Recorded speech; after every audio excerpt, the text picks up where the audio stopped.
Hey there, this is Denny at MemberHost. I wanted to talk a little bit today about stress testing or load testing a server. This is something that we do quite a bit when we are setting up a new client, setting up a new website, and we want to make sure that we have the appropriate configuration, not just for optimal speed of any individual request, but also for optimal concurrency across all of those requests. The difference being, you can look at a new server setup or host your website in a couple, in a variety of different places, and then try and compare the speed by looking at things like Query Monitor or some of the WordPress benchmark performance testing tools. But they're not really going to give you an idea of what it looks like when a lot of people are visiting your website at once.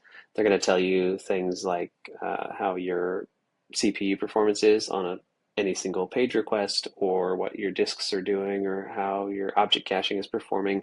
But none of that is going to really give you an indication of what happens when you send out a flash sale, or when somebody talks about your business on the news, or things like that. So we are looking here today at how do we simulate some traffic to the site and do it in a way that is going to generate load that we can really understand the difference between different either server configurations or different hosts and things like that. So I am looking here in the top left corner at loader.io. It is it's not necessarily the best tool, but it is an easy tool to use. It lets us set up a quick test reasonably cost effectively. I also like K6, but requires a little bit of coding. It's an open source tool, but it is a good option as well. So we will be testing a site today that is just a static, not static, it's a kind of a blank website with WooCommerce installed. And so what we're going to be doing is sending users from the home page to the shop page, then to an individual product, then adding that product to the cart, and then visiting the cart. It's not really anything super special about these other than this adding to the cart is something that will, even if you aren't sure if you have your caching turned off or whatnot, it'll kind of send things into a dynamic request at that point, because once we've added to cart, we're not showing the same page to everybody as they visit now, because we need to indicate the cart counter, or number of items in the cart, things like that.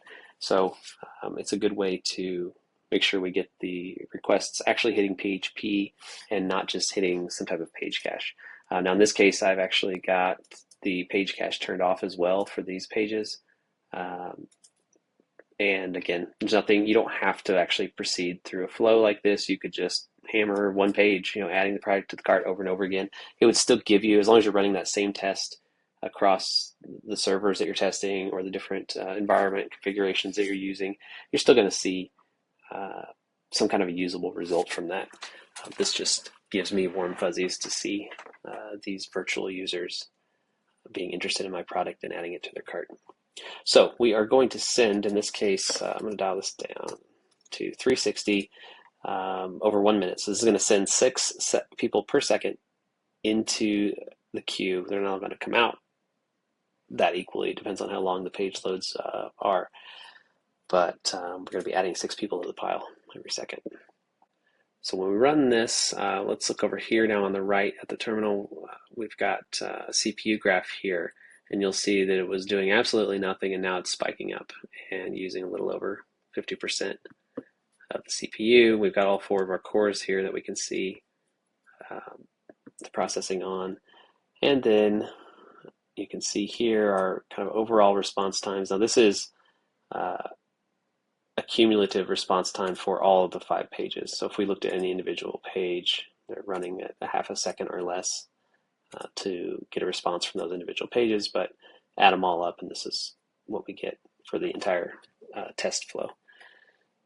And the important thing to look at here is, there's depends on what you're watching, but in general, when we're running a stress test, and we're going to want to look at timeouts. And what we're trying to do when we're testing is break it, find out, okay, this is great that it takes 15 or 1.5 seconds to run through this, but I don't really care how long that takes. What I care about is to run through that, how far can I push it before it breaks. So what we would do is keep bumping this up. I'm going to double it now, and this will definitely break it. But then we can take that, we can kind of dial that in and say, okay, maybe we get to like 640 before it breaks. Now we know this configuration or this particular server handles 640. What does that look like on our other host or on our current hosting? And that can give us the information that we need to make decisions about either if this is a route we want to go, or even the configuration within this. Maybe that's more than we need, and we bump it down to 2 CPU and save some money.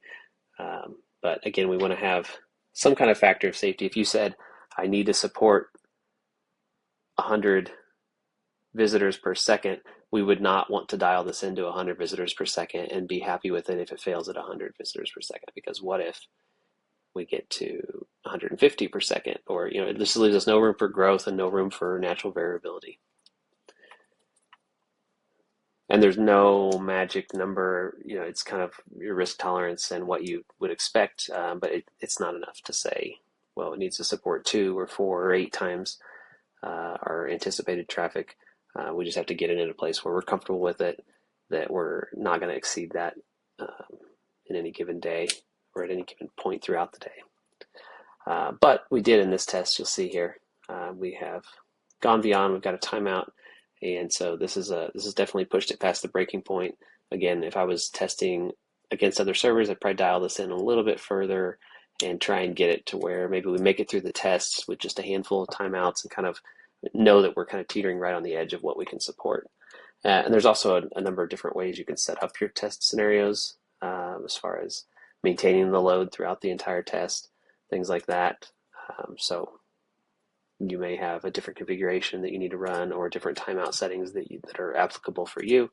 But all in all, loader.io is a great way to just run these quick tests and without having to get too technical to see how things are performing for you in your specific situation.